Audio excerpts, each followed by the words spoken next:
So at the end of the game, once the game is finished,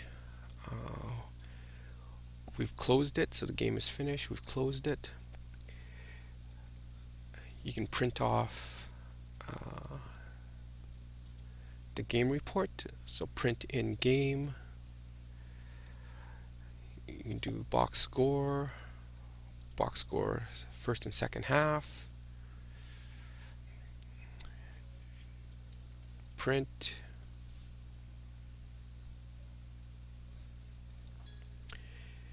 It'll give you a bit of a web page here.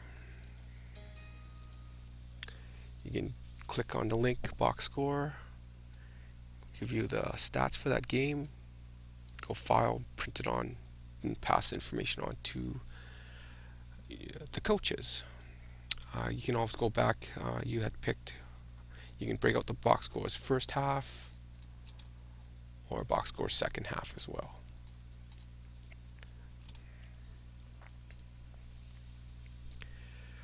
To web sync the games, you would just go to on the top menu, web sync setup. Type in your password and then synchronize, and that will web sync your games and put the stats on the DakStats website.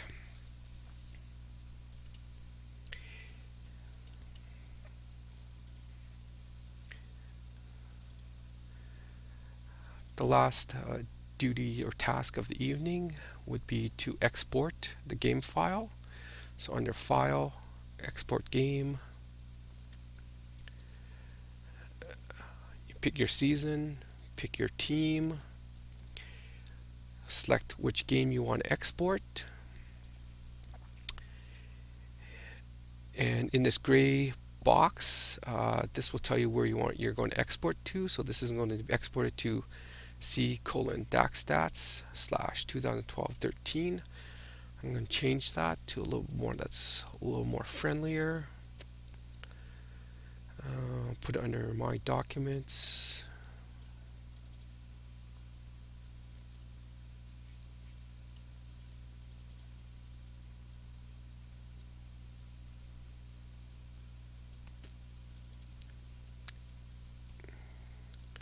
I'll just throw it under Daktronics. So as you can see, it's under Daktronics. The last set of information is the name of the file. So this is BB1019 2013 ACA 1200 M11.txt. That's the file name. The file name is very informative. So BB is for basketball, VB is for volleyball, 1019 is October 19th, 2013 is the year, ACA 1200 is the code of the school, M is for women, M is for men's, W is for women's. Then last 2 or 3 numbers, digits, is the arbitrary number of the game. And this is a text file. So as you can see, if I click on different games of the season, that file is going to change. So this right here is highlighted November 9th, and that's going to be the title, the name of the file. So I'm just going to export October 19th to my documents, Daktronics. Hit export, and that's where it's going to save it. Your export competition should be a DakStats.txt file, nothing else. DakStats.txt. You can hit it again. If the file already exists, it will just ask you if you want to overwrite it. I've exported the file and done.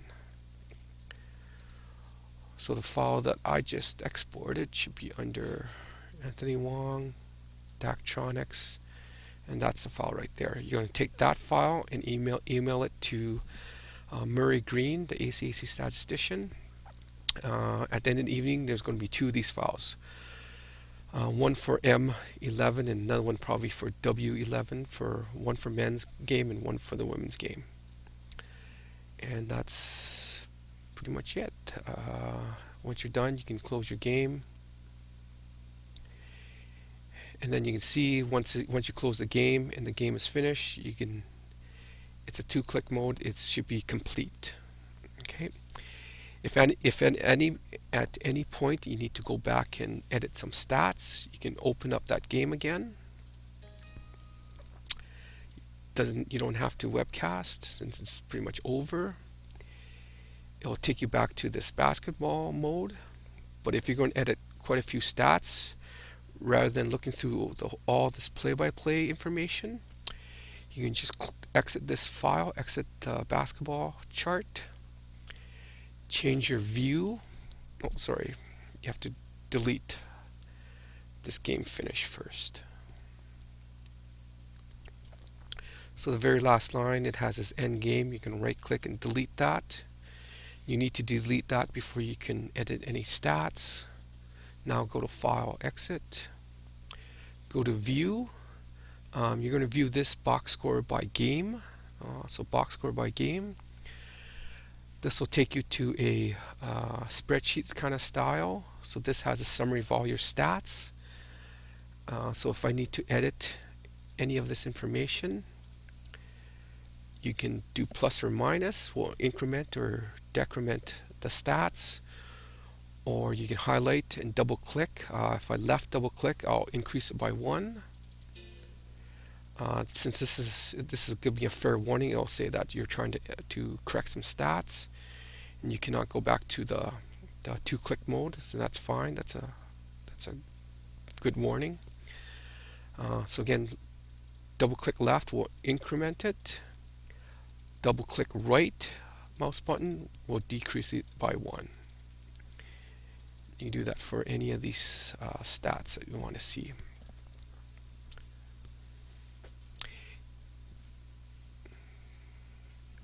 If you find that a player should not have played, for example, if 9 Archangelo was injured actually, and number 11 was wearing his jersey, so you can go back and change the roster. So number 11, Livingston, he was playing for NDSU. So Livingston was actually number 9 jersey number. So Livingston here should have had all these stats, so I can go across the board here, transfer Angelo stats to Livingston. So 1, 3, you can just type in the number 3 with the mouse pad, with the keypad, or double left click to increment. You can just type in number for 20. Okay, so we transferred all the numbers from Archangelo to Livingston. Now I want to decrease the numbers for Archangelo because he didn't play in that game, so I'm just going to double click to decrease all of these, or type in 0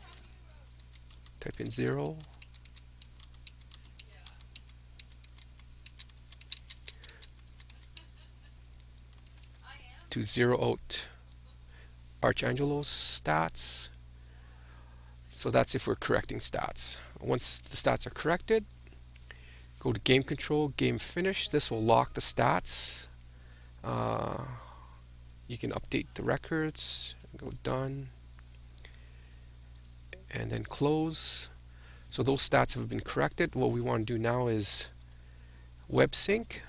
Go to web sync, setup for whichever team you were, type in your password and synchronize, and export that game to the ACAC statistician. So file, export game. It was a demo season. It was NDSU, so I want to export that game. Make sure this is DakStats star.txt file. Export it. Yes, that's what I want. And again, send that file.